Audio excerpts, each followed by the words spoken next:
But first I'm checking out Two Bays Brewing, one of the only dedicated gluten-free breweries in the country.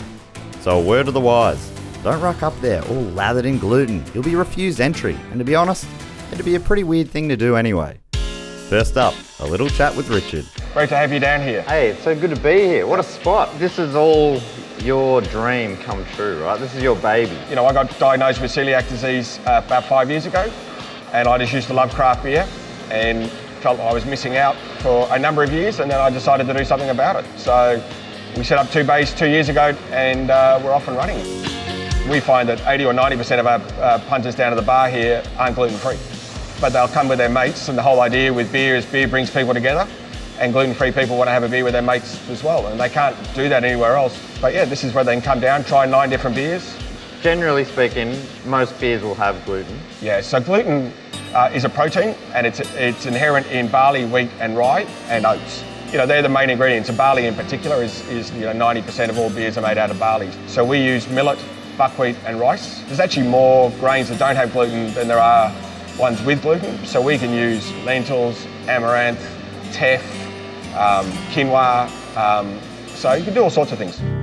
Two Bays is a dedicated gluten-free brewery using real grains and traditional brewing methods. The others will all use a syrup of some sort, and we use actual grains. So we brew it the same way as a normal barley brewery. We use the same equipment. I've had your pale ale before and I didn't realise it was gluten-free. Yeah, well, it's our gold medal winning pale ale as of a couple of weeks ago now. It's the formal title. The formal title. It's probably a lighter mouthfeel than a barley beer, and so people sort of, well, if you come from a double IPA to our beer, you'll kind of go, oh, that's a lighter beer. But in fact, our IPA is a 6% beer. It's a very smashable 6% beer that can get you in a lot of trouble if you get going on it. It wasn't always grains and brews for Richard.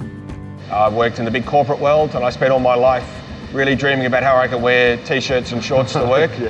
And I also had this dream about owning a brand and building a brand of some sort. I always say, if I didn't have celiac disease, I wouldn't own a brewery. 10% of the population avoid gluten in some shape or form. So that's sort of 2 million people that are avoiding gluten for whatever reason, whether it's a medical condition like me or just because they feel better avoiding gluten. But you know what? A lot of them actually just want to have a beer and look the same as everybody else. We're really proud of our brand. In every capital city we're in tap somewhere. We're now in nearly 1,500 venues around Australia. So, we're really excited about getting that distribution. Before I take a look around, Richard's got something planned for me at the bar. So Richard, what's going on? I'm confused. I thought I was here to drink beers. Because it is so different to barley, I thought I'd show you the different ingredients we use. So this is our millet, which is budgerigar seed, so you want to taste some of that. We've got 14 different millet malts, so we can do all sorts of stuff from... That's kind of nice.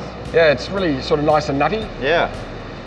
This is the buckwheat, so I don't think it's quite as nice as the millet. I can eat millet as if it was a snack. And then we have rice. So we have about 6 different rice malts. We tend to use one in particular. And our beers are made up of a combination of all of these. Oh, okay. So each beer might have multiples? Yeah. So really nice and nutty flavours, and that kind of comes through to the beers.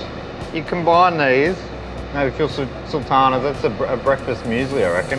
And this is where head brewer Christian comes in. You need that creative genius to come up with all these recipes.